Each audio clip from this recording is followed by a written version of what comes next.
In July 2024, we embarked on a 4-month trip around Southeast Asia. We covered 9 countries, 33 locations, and all in 125 days. Our first stop, Singapore. This stop was just for a layover of 19 hours, but this is country number 1 and 19 hours is plenty of time to duck into the city to have a wander around. We started by walking around the Marina Bay just to enjoy the city skyline and the sights to see there.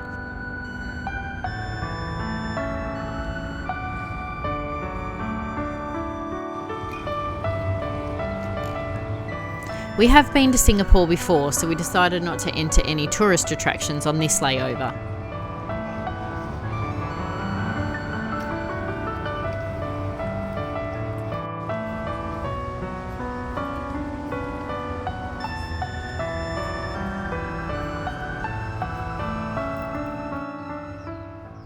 Of course, you can't wander this area without taking a look at the iconic Merlion, the statue with the head of a lion and the body of a fish. The head being a nod to the old name of Singapore and the fish body representing the city's origins as a fishing village.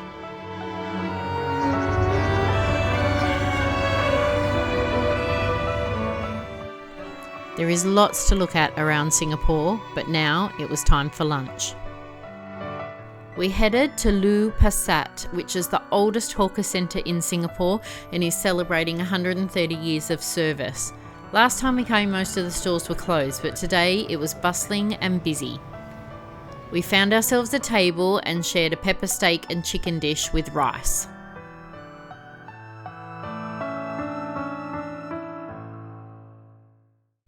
We then headed to the older area of Singapore, Chinatown.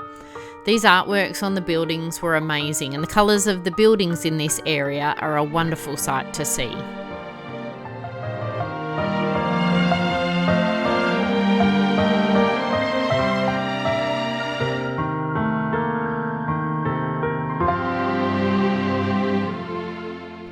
We were going to eat at another hawker centre, however we stumbled upon a Michelin star hawker stall, which is now a physical restaurant, and decided to have a Michelin star meal instead.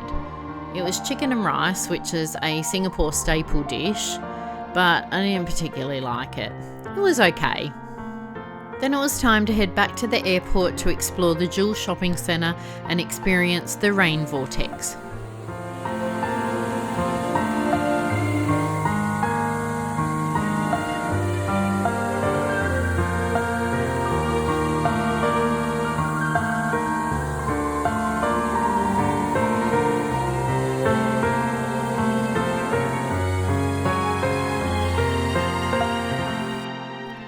Singapore Airport has so much to look at, including the shopping centre, and it certainly makes it easy to fill in the time.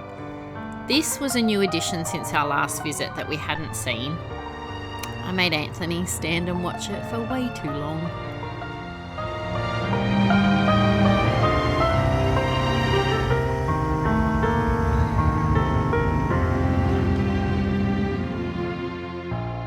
Then it was time to board our flight and head for country number 2.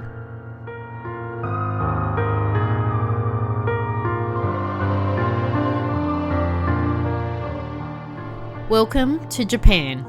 We arrived into Tokyo. I just love how they stack the luggage on the carousel. You never see this anywhere else. After coffee and a little wait, we boarded our train to head to Yokohama.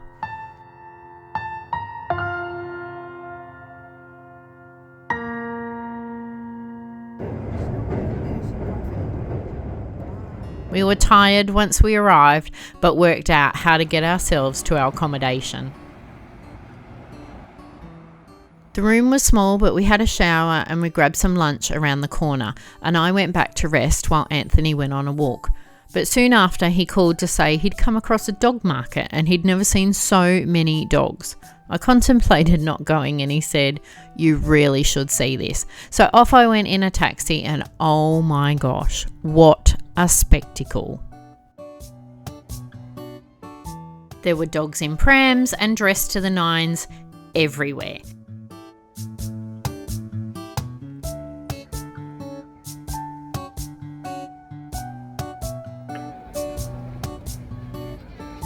Instagram spots for photos, picnic baskets full of dog goodies, Hawaiian leis, and just about everything you could imagine for dogs. It was worth going out for. One lady was walking her dogs in the pram and had a hedgehog walking alongside her. And these people, what were they thinking? The dog isn't dressed and there is a child in that pram.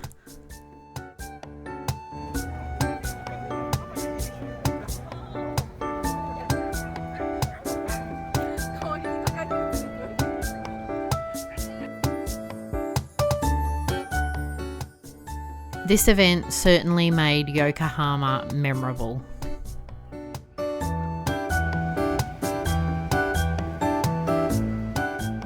That night, we caught a bus to Chinatown to get some dinner. We went to a nice restaurant and the food was delicious. Then it was time to head back home to bed.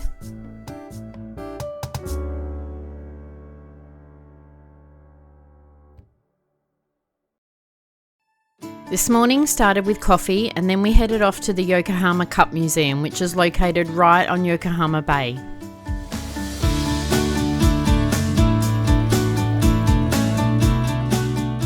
Although it was raining, it was a really nice view to walk there.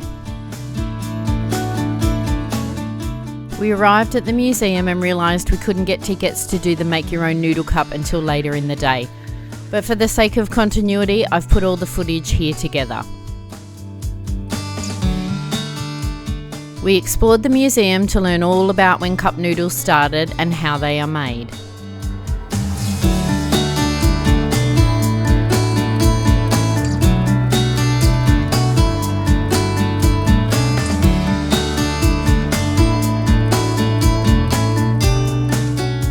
They're as old as Anthony. Then we got to create our own, complete with designing the cup, helping fill it and choosing our flavours. I enjoyed watching Anthony craft his design on his cup. He's also tasted better than mine.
This was a display out the front of the museum. Fun to watch.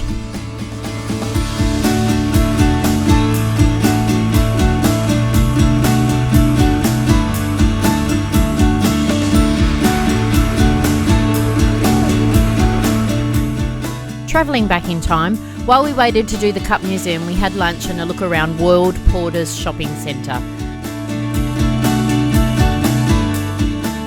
We found somewhere called Sweets Avenue after lunch and had a croissant filled with ice cream.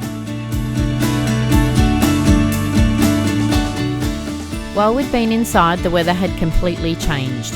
We found a beer market on the waterfront and sat for a little bit listening to some music and enjoying the view. But it was so darn hot.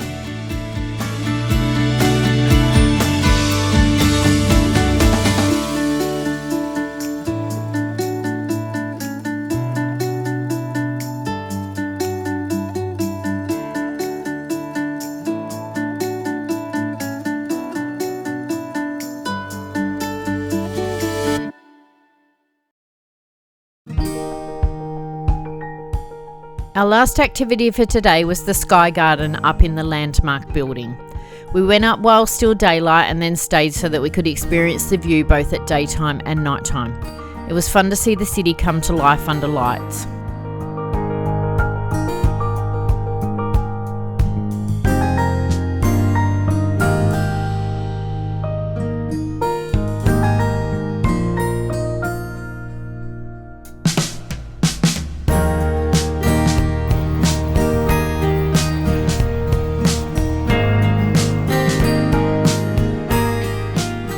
On our way back to the hotel, we caught the bus to Chinatown again to eat the snacks that we saw last night and wanted to try.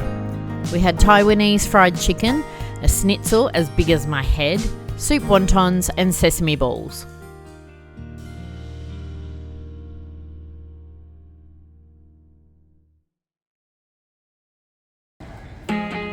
Today was our last day in Yokohama and we headed to the Ramen Museum.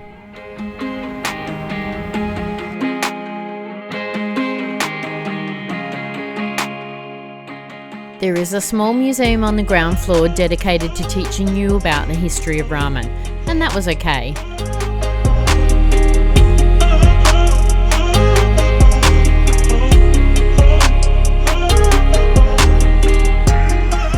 But what lies downstairs is what makes this museum different to any other.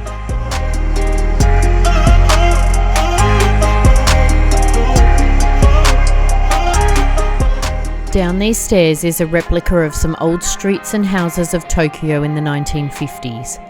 It was founded in 1994 as the world's first ramen-themed amusement park. And this was my absolute favourite experience of Yokohama.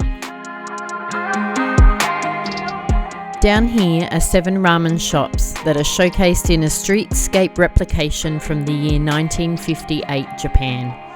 It was in this year that the world's first instant ramen was invented. We chose our restaurant to try and lined up. When you get to the door, there is a machine to order on. People were so helpful. We placed our order and waited to be taken in.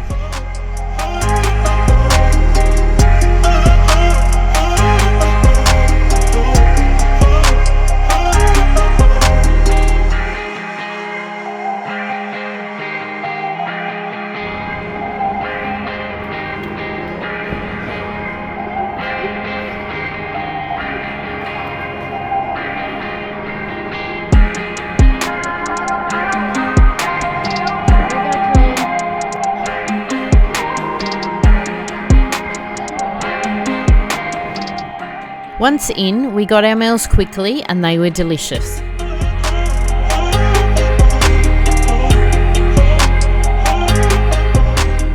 We explored the upper level where there were more ramen shops, a sweet shop and some fun bits and pieces to look at.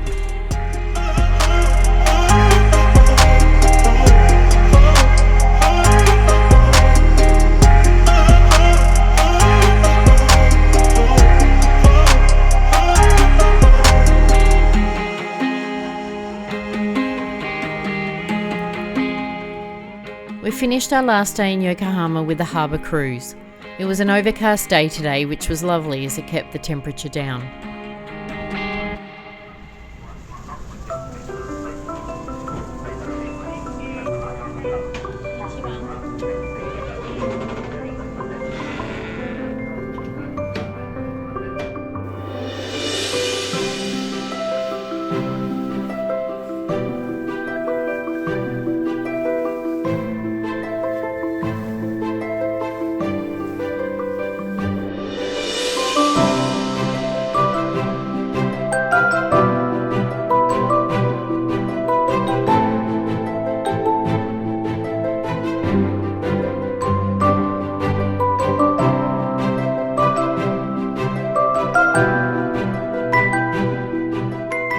We met some people on the boat from Tokyo and had a lovely chat, which was nice.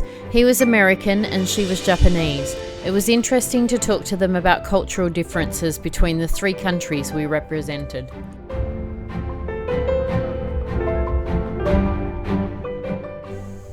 Taken from Google, Yokohama Port opened to international trade in 1859, transforming a small fishing village into a major international hub.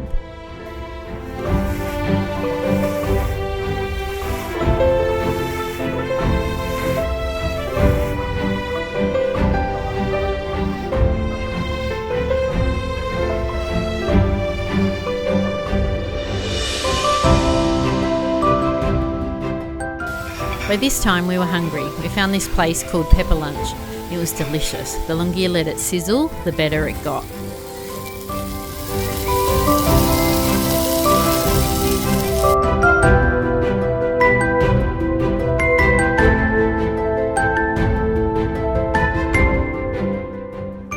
Yokohama was a great start to our adventure, and it was a lovely city to wander around.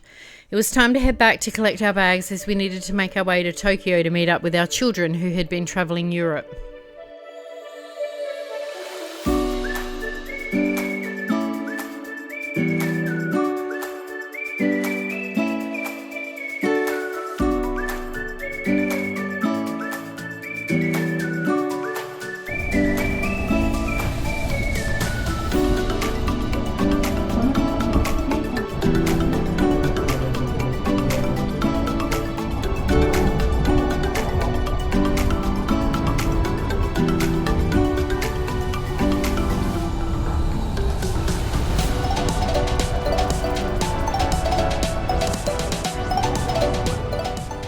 We arrived at Ueno and made our way to our accommodation.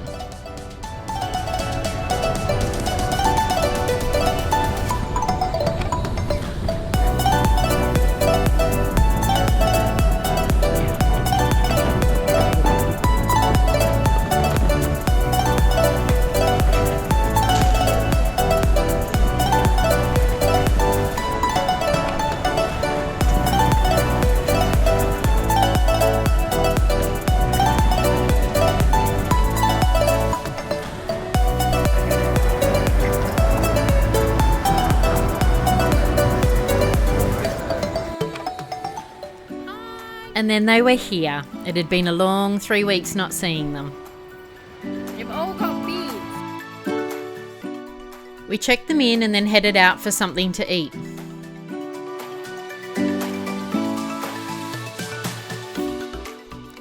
Learning chopsticks was the first job. Here we had a few little dishes to start, and then we moved on to a yakiniku restaurant and grilled some meat on hot coals.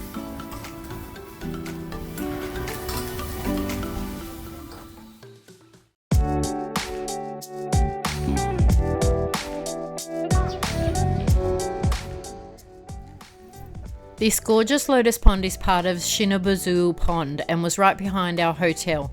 It was stunning and such a lovely green oasis in the middle of the bustling city.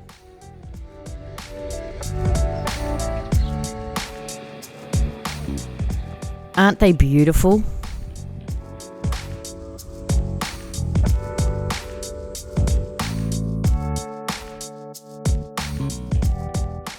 At its centre lies Benten Island, on which stands this temple.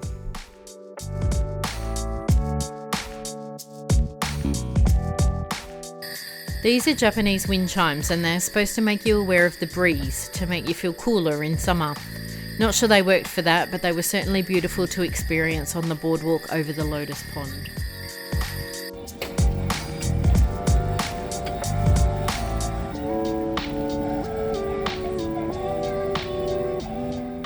Today we headed to Akihabara for the boys to shop in all the electronic and game stores.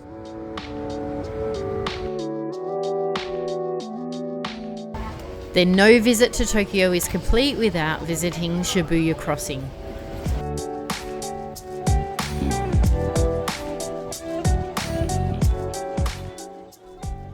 It's fun to watch the people crossing and then the stragglers at the end who nearly get run over by the cars ready to go.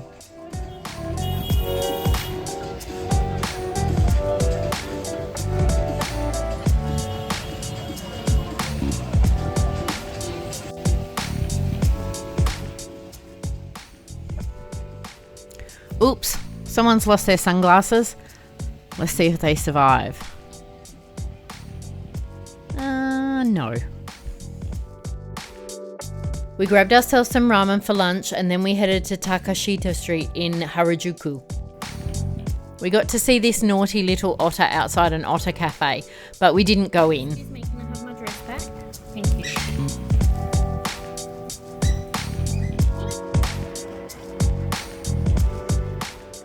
We then headed to Shinjuku area to explore before our nighttime activity of going up Shibuya Sky.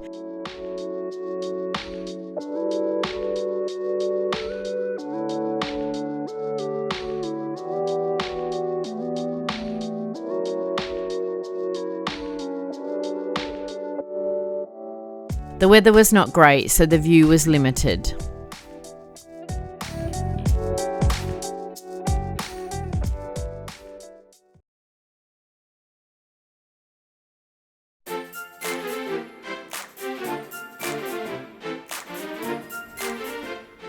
Oh my gosh, today is Disney Sea Day.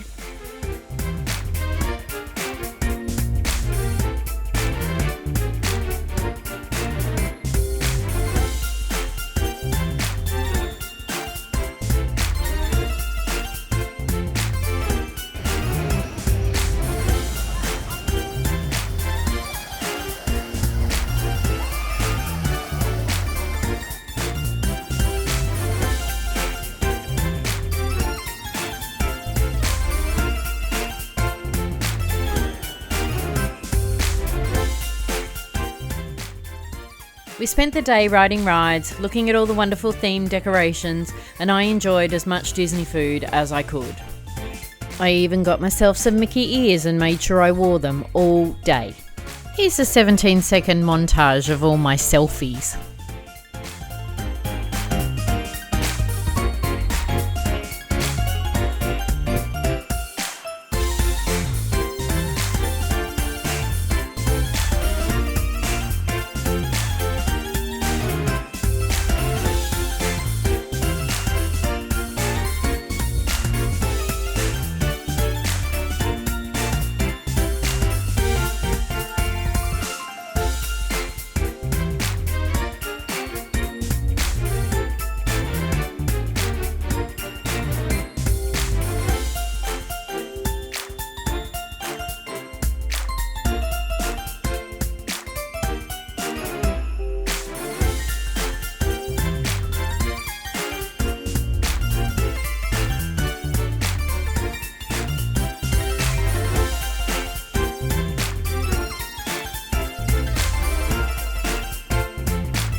We stayed right till the end to see the light and fireworks show.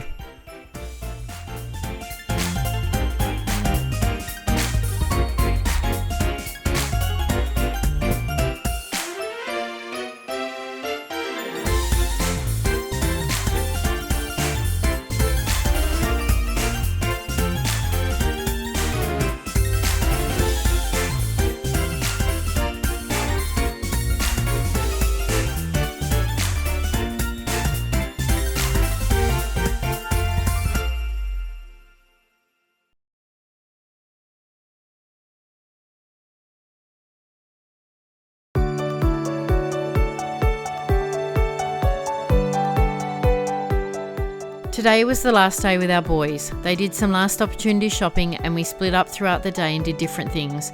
Sam joined Anthony and I at the Ueno Zoo.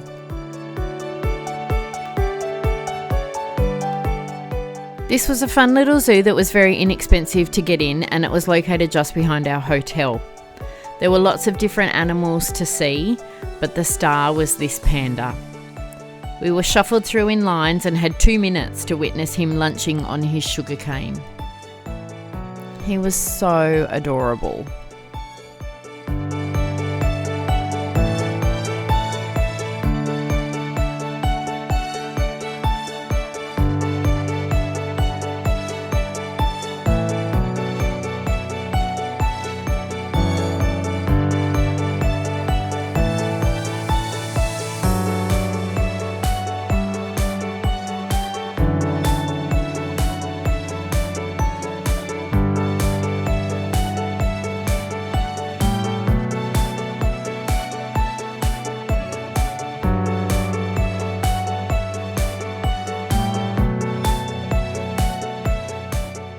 These guys were pretty cute too.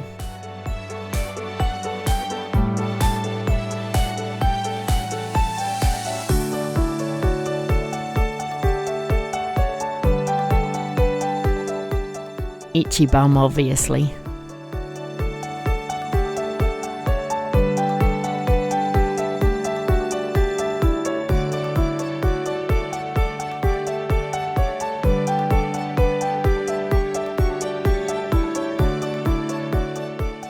We then said goodbye to our boys. I may have shed a tear or two, but then was ready and excited for the rest of our adventure.